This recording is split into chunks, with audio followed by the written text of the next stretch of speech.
Hi hello నమస్తే welcome to our channel. నేను మీ శిల్పారెడ్డి. ఇప్పుడున్న ఈ జనరేషన్లో ఎక్కువగా ట్రాన్స్జెండర్స్తే హవా నడుస్తుంది. సో ఇంతకుముందు కూడా భవానీ అమ్మాయి నేను ఇంటర్వ్యూ చేశాను. ఒక అబ్బాయితో మోసపోయింది. సో అలాగే ఇప్పుడు ట్రాన్స్జెండర్స్ కూడా మన సీఎం రేవంత్ రెడ్డి గారు అయితే జాబ్లు ఇచ్చారు ట్రాఫిక్ పోలీస్గా. సో తనతో మాట్లాడి అన్ని విషయాలు తెలుసుకుందాం. హాయ్ అండి. హాయ్ అండి. ఎలా ఉన్నారు? బాగున్నామండి. భవాన్ సూపర్ అండి. సో మిమ్మల్ని చూడగానే ముచ్చటగా మంచిగా ఉన్నారు. Thank you. ఓకే, ట్రాన్స్జెండర్స్కి అయితే ఈ మధ్య మన సీఎం రేవంత్ రెడ్డి గారు అయితే జాబ్లు ఇచ్చారు. సో అంటే చదువుకున్న వాళ్ళకేనా లేదంటే దీనికి ఎలా అసలు ప్రాసెస్? చదువుకున్న వాళ్ళకి అంటే 10th కంప్లీట్ ఉండాలి. 10th పాస్ మార్క్ ఉంటే మార్క్ లిస్ట్ ఉన్నా సరే ఇస్తున్నారు. అది ఇక్కడ తెలంగాణ లోకల్ వాళ్ళకి మాత్రమే. ఓకే, మీరు ఎంతవరకు చదువుకున్నారు? మేము 8th క్లాస్ వరకు. 8th క్లాస్ వరకు చదువుకున్నారు. ఓకే, ఓన్లీ 10th ఇంటర్ చదువుకున్న వాళ్ళకి ఇలా జాబ్. 10th పైన ఇంకెంత చదివినా ఇస్తున్నారు. ఓకే, బేసిక్గా ట్రాన్స్జెండర్స్ కూడా ప్రతి ఇంటర్వ్యూలో చూస్తున్నాం మనం. మాకు కూడా జాబ్లు ఇస్తే మేమేంటో ప్రూవ్ చేసుకుంటామని చెప్పేసి చాలా మంది అన్నారు. సో ప్రెసెంట్ అయితే మీకు జాబ్లు ఇచ్చారు రేవంత్ రెడ్డి గారు. సో జాబ్ ఇచ్చిన తర్వాత అందరూ చేసుకున్నారు. ఒక 3-4 మెంబర్స్ అలా జాబులు బంద్ చేశారని చెప్పి స్టాక్ వచ్చింది. సో ఇంత మంచి ఆపర్చునిటీ వచ్చిన తర్వాత ఎందుకు బంద్ చేశారు అసలు? యాక్చువల్లీ వాళ్ళు జాబ్ ఎందుకు మానేశారంటే ఇంకా 2-3 మంత్స్ పెట్టి సాలరీస్ లేవంట. అంటే జాబ్ చేస్తే 3 మంత్స్ అవుతుంది. 3 మంత్స్ పెట్టి అంటే 3 మంత్స్ ఇప్పటికి 1 మంత్ ట్రైనింగ్ అయ్యాయని, 2 మంత్స్ డ్యూటీస్ కంటిన్యూ అయ్యి 2 మంత్స్ పెట్టి సాలరీ లేదు.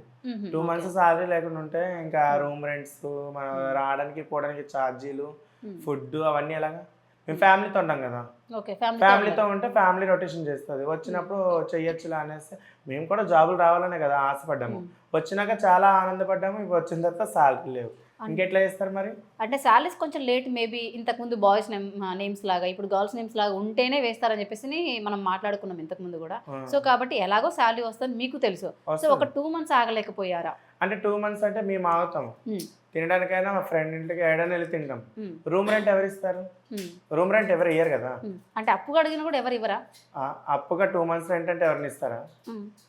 మామూలు మనిషితో మనిషి మాట్లాడడానికి ఇది ఎవరు మా దాంట్లో. అందులో మళ్ళీ అప్పులు కూడా ఇచ్చే వాళ్ళు ఉన్నారంటే చాలా గ్రేట్. మరి ఈ రోజుల వరకు అయితే మాకు అప్పులు ఇచ్చే వాళ్ళు అంటే ఎవరిని చూడలేదు. ఓకే, బేసిక్గా ఇప్పుడు జాయిన్ అయిన తర్వాత మీ వృత్తిని మానేయమని చెప్పేసారా లేదంటే కంటిన్యూ చేయమని చెప్పారా? లేదు, ఇంకా జాబ్ చేసుకున్న వాళ్ళు ఇంకా మా వృత్తిని మానేయమని చెప్పారు. మా వాళ్ళు కూడా వాళ్ళు ఇచ్చిన మాటకి కట్టుబడి మానేస్తారు కూడా. జాబ్స్కి వెళ్ళే వాళ్ళు ఎవరు కూడా బెగ్గింగ్కి వెళ్ళడము, ఓపెనింగ్స్కి వెళ్ళడము, ఇలా సెక్స్ వర్కర్స్ అన్ని మానేస్తారు వాళ్ళు. వాళ్ళు ఓన్లీ జాబే చేస్తున్నారు.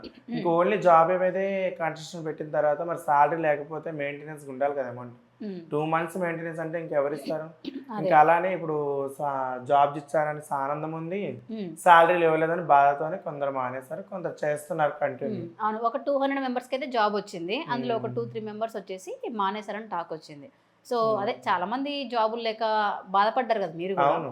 సో ఒక మంచి ఆపర్చునిటీ వచ్చిన తర్వాత అట్లా వదులుకోవడం కరెక్ట్ కాదని నా ఒపీనియన్ అనమాట. మీ ఒపీనియన్ కరెక్ట్ కాదని మీరు చెప్తున్నారు, మరి మా ఒపీనియన్ కూడా మీరు తెలుసుకోలేదు. సో ఒపీనియన్ అంటే ఓన్లీ ఇప్పుడు ఒక 2 మంత్స్ అడ్జస్ట్ అవ్వలేక ఒక 2 మంత్స్, సో దానివల్ల అక్కడ బంద్ చేశారనమాట.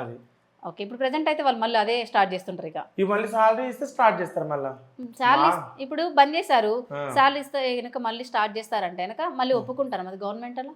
వాళ్ళ ఒపీనియన్ మేము చెప్పలేము కదా. వాళ్ళు ఇవ్వాలి అంటే వాళ్ళ ప్రాబ్లం వల్ల మేము మానేసాం కదా. మరి వాళ్ళే అర్థం చేసుకొని ఇవ్వాలి ఇవ్వకూడదు అనేది వాళ్ళ ఒపీనియన్. ఓకే, బేసిక్గా మీరు ఇలా చప్పట్లు కొడుతుంటారు. సో ఆ చప్పట్లకు కూడా ఒక రీజన్ ఉందంట, మాకు చెప్తారా? చెప్తాం తప్పక. యాక్చువల్లీ మా వాళ్ళు ఎందుకు చప్పట్లు కొడతారంటే మామూలుగా వెళ్ళి పిలవరు. అన్నయ్య అని పిలిచినా నువ్వేందని అన్నయ్య అని పిలుస్తున్నావు అంటారు.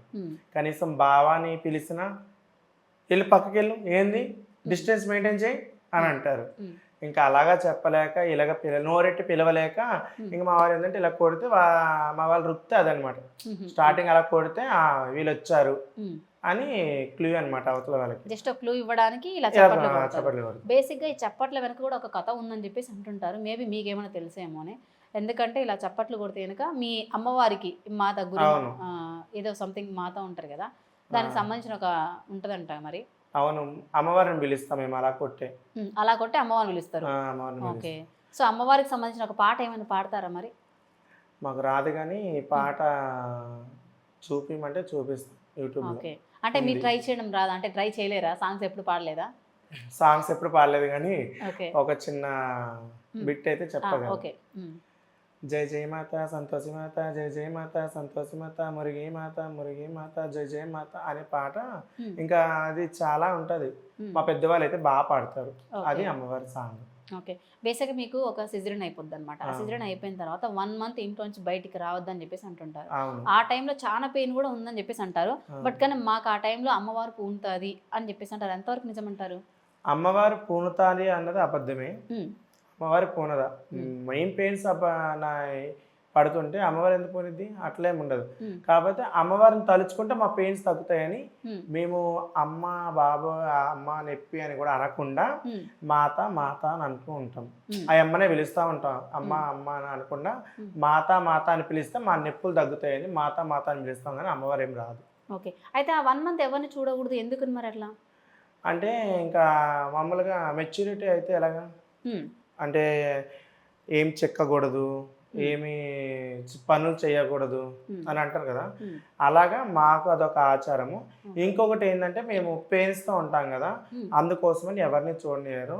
ఇంకోటి మేము పూజ చేస్తాం. 31 డేస్ తర్వాత పూజ చేస్తాం. 31 డేస్ తర్వాత పూజ చేస్తాం. ఆ పూజ కోసం అనేసి ఆ పూజకి అమ్మవారి ముఖం ఉంటుంది. అమ్మవారిని చూడకూడదు. ఆ రోజు వరకు మేము అమ్మవారిని చూడకూడదు. అంటే మేము మా ఇల్లు ఉన్నట్టు అనమాట. ఇప్పుడు పశుపతి అయితే 11 డేస్ ఎట్లా మా ఇల్లు అని ఉంటారో, మేము కూడా 31 డేస్ అట్లా మాకు మా ఇల్లు కింద అనమాట. గుళ్ళకి వెళ్ళరు. అంటే మా సర్వర్లో ఉన్న మా రిలేటివ్స్ ఎవ్వరు గుళ్ళకి వెళ్ళరు. నా ఇంట్లో ఉన్న వాళ్ళు కూడా, నా ఫ్రెండ్స్ సర్కిల్ కూడా వెళ్ళరు, నాకు సంబంధించిన వాళ్ళు. ఎందుకంటే నా దగ్గరికి వచ్చి పోతుంటారు కాబట్టి వాళ్ళు కూడా 31 డేస్ గుడికి వెళ్ళరు. లాస్ట్ 31 డేస్ తర్వాత అమ్మవారి ముఖం చూసాకనే మనం ఎవరిదైనా చూడాలి. అమ్మవారి ముఖం చూసాక యాక్చువల్లీ మా వాళ్ళందరూ అయితే మా గురువు గారైనా అత్తయ్య అంటాం మేము. మా గురువు గారి ముఖం చూస్తాము. ఒకవేళ ఇంకా బాగా మనకి ఇష్టమైన వారు ఉన్నారు అంటే వాళ్ళ ముఖం చూసాక ఇంకెవరి ముఖమైనా చూడొచ్చు. కానీ స్టార్టింగ్లో అమ్మవారి ఫేస్ కూడా ఫేస్ టు ఫేస్ చూడం. అద్దం ఎదురుగా పెట్టి అద్దంలో చూస్తాం. అద్దంలో చూస్తే అమ్మవారు మాకు కనిపించాలి. అమ్మవారు ఇట్లా ఉంది కదా, మేము కూడా ఇక్కడే నుంచోనా ఎదురు ఆపోజిట్లో అద్దంలో చూస్తాం. డైరెక్ట్ చూడం. అమ్మవారిని అద్దంలో చూసి కనిపించినాక అప్పుడు మళ్ళీ అమ్మవారి కాస్త తిరిగి అమ్మవారిని చూసాక మనకు నచ్చిన వాళ్ళని చూస్తాం అన్నమాట.